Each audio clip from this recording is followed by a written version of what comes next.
है समंदर सामने, प्यासे भी हैं, पानी भी है, तिश्नगी कैसे बुझाएं, ये परेशानी भी है। मशहूर शायर रम्ज अजीमाबादी का ये शेर आज मुंबई की हालत पर बिल्कुल फिट बैठता है। जरा सोचिए, जिस शहर के सामने हजारों किलोमीटर तक फैला अरब सागर हो, जहां चारों तरफ पानी ही पानी दिखाई देता हो, वही शहर आज पानी की एक एक बूंद के लिए तरस रहा है। नमस्कार, मैं हूं पूर्णिमा शुक्ला और आप देख रहे हैं हमारी खास पेशकश समंदर के किनारे प्यासी माया नगरी। देश की आर्थिक राजधानी मुंबई इन दिनों भीषण जल संकट का सामना कर रही है। हालात ऐसे हैं कि शहर को पानी सप्लाई करने वाले जलाशयों में अब सिर्फ 9.65% पानी बचा है। कुएं सूख रहे हैं, टैंकरों की सप्लाई आधी हो चुकी है और बृहन मुंबई नगर निगम यानी बीएमसी को पानी बचाने के लिए सख्त प्रतिबंध लगाने पड़े हैं। सवाल यह है कि आखिर समंदर के किनारे बसा ये शहर हर साल मॉनसून का इतना मोहताज क्यों हो जाता है। दरअसल मुंबई की सबसे बड़ी विडंबना यही है कि उसके पास अपना कोई बड़ा प्राकृतिक जल स्रोत है ही नहीं। ये शहर पूरी तरह से 7 जलाशयों पर निर्भर है। भादसा, तानसा, अपर वैतरणी, मध्य वैतरणी, मोडक सागर, विहार और तुलसी। यही 7 जलाशय करीब 2 करोड़ लोगों की प्यास बुझाने का काम करते हैं। समस्या ये है कि इन जलाशयों की क्षमता सीमित है, लेकिन मुंबई की आबादी और पानी की मांग लगातार बढ़ती ही जा रही है साल दर साल। ऐसे में जैसे ही मॉनसून कुछ हफ्तों के लिए भी लेट होता है, पूरे शहर की जल व्यवस्था पर दबाव बढ़ने लगता है। यही वजह है कि हर साल जून का महीना आते आते मुंबई की नजरें आसमान पर टिक जाती हैं और बारिश की पहली बूंद का इंतजार शुरू हो जाता है, जैसा इस साल भी चल रहा है।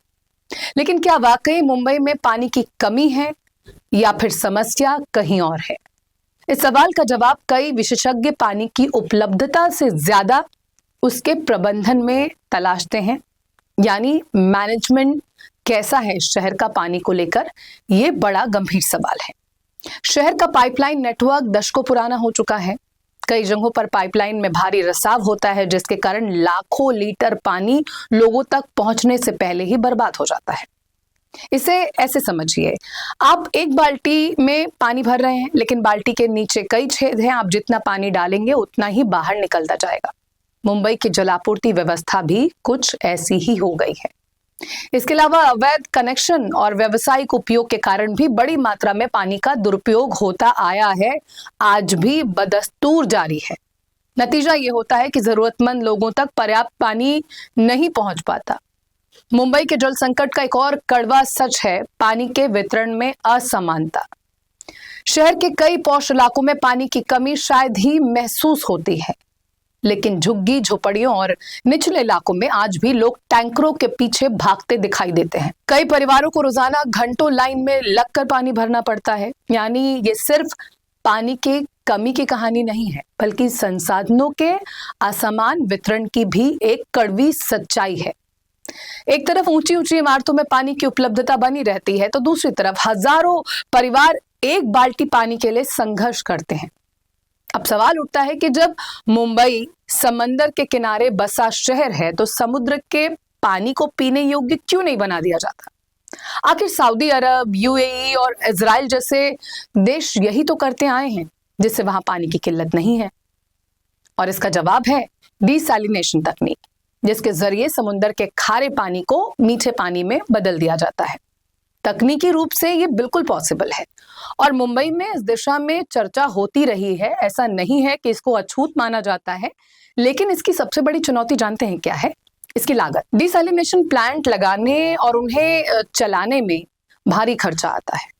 इसके लिए बड़ी मात्रा में बिजली की जरूरत पड़ती है। दूसरी तरफ पर्यावरणीय जोखिम भी कम नहीं है। इस प्रक्रिया के बाद अत्यधिक नमक वाला पानी यानी ब्राइन बचता है, जिसे समुद्र में वापस छोड़ने पर समुद्री जीवों और पूरे समुद्री पारिस्थितिक तंत्र को नुकसान पहुंच सकता है। खासकर मछुआरा समुदाय की आजीविका पर इसका सीधा असर पड़ सकता है। इसलिए डिसैलिनेशन कोई जादुई समाधान नहीं है, बल्कि इसके साथ कई चुनौतियां भी जुड़ी हुई हैं। हालांकि मुंबई के पास एक ऐसा खजाना है जिसे वो हर साल अपनी आंखों के सामने बहते हुए देखती है। यह खजाना है बारिश का पानी। मुंबई में हर साल लगभग 2000 से 2500 मिलीलीटर बारिश होती है, लेकिन इसका बड़ा हिस्सा नालों के जरिए सीधे समुद्र में चला जाता है। कंक्रीट के जंगल में बदल चुकी मुंबई की जमीन बारिश के पानी को अपने अंदर सोख ही नहीं पाती। यदि हर सोसाइटी, हर मॉल, हर सरकारी इमारत और हर बड़े परिसर में रेन वाटर हार्वेस्टिंग को प्रभावी ढंग से लागू किया जाए तो भूजल स्तर में बड़ा सुधार लाया जा सकता है और ये ट्रायल टेस्टेड है। लेकिन दुर्भाग्य से इस दिशा में जितना काम होना चाहिए था उतना अब तक नहीं हो पाया है। सच तो यह है कि मुंबई का जल संकट सिर्फ मॉनसून की देरी की वजह से पैदा नहीं हुआ है। ये वर्षों की लापरवाही, खराब प्रबंधन, पुरानी पाइपलाइनों, पानी की बर्बादी और दूरदर्शिता की कमी का गंभीर परिणाम है। बीएमसी द्वारा पानी की कटौती का फैसला एक बार फिर इस बात की याद दिलाता है कि अब केवल बारिश के भरोसे बैठना पर्याप्त नहीं है। ये कोई विकल्प नहीं है कि आप साल भर बारिश के भरोसे बैठे रहिए। अगर बारिश लेट हो जाए तो आपके चेहरे पर, आपके पेशानी पर बल साफ दिखने लगता है, आपकी टेंशन साफ नजर आती है। जिस तरह का जलस्तर इस वक्त मुंबई की बार बार हाईलाइट किया जा रहा है, गंभीर संकट के किनारे पर माया नगरी खड़ी है। अगर समय रहते पाइपलाइन नेटवर्क को आधुनिक नहीं बनाया गया, अवैध कनेक्शनों पर लगाम नहीं लगाई गई और रेन वाटर हार्वेस्टिंग की सख्ती से इसको लागू नहीं किया गया तो आने वाले वर्षों में ये संकट और गंभीर हो सकता है। समाधान सिर्फ नए बांधों में नहीं बल्कि हमारे घरों, सोसाइटी और पूरे जल प्रबंधन तंत्र को सुधारने में छिपा है। मुंबई को मॉनसून की गुलामी से बाहर निकालना होगा और ये पूरे तंत्र को समझना होगा, क्योंकि अगर ऐसा नहीं हुआ तो समुद्र के किनारे बसी ये माया नगरी हर साल बारिश की राह देखती रहेगी और उसकी प्यास कभी पूरी तरह बुझ ही नहीं पाएगी। खास पेशकश में इतना ही। खबरें 24 न्यूज पर लगातार जारी हैं। जुड़े रहिए हमारे साथ, देखते रहिए 24 न्यूज। नमस्कार।